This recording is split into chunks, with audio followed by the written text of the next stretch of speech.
ગાંધીજી ભારત આવી ગયા હતા અને ધીમે ધીમે એમની સક્રિયતા વધી રહી હતી.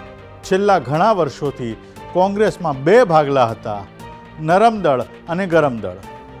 જો કે 1915માં નરમ ગરમ બધા ભેગા થઈ ગયા હતા. મુસ્લિમ લીગ પણ હવે કોંગ્રેસને સહકાર કરતી થઈ ગઈ હતી.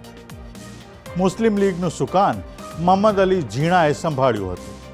એ સમયે દેશમાં આઝાદી માટેનો એક નવો ઝંઝાવાતી સંચાર શરૂ થયો હતો.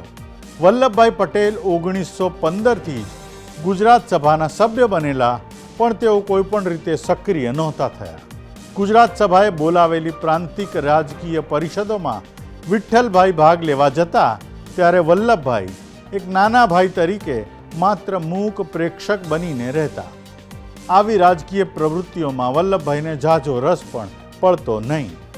અમદાવાદમાં કોચરબ આશ્રમ સ્થાપીને ગાંધીજીએ પોતાની પ્રવૃત્તિઓ ચલાવી રહ્યા હતા. જો કે ગાંધીજીની રીતભાત પણ વલ્લભભાઈને બિલકુલ આકર્ષી શકતી નહોતી.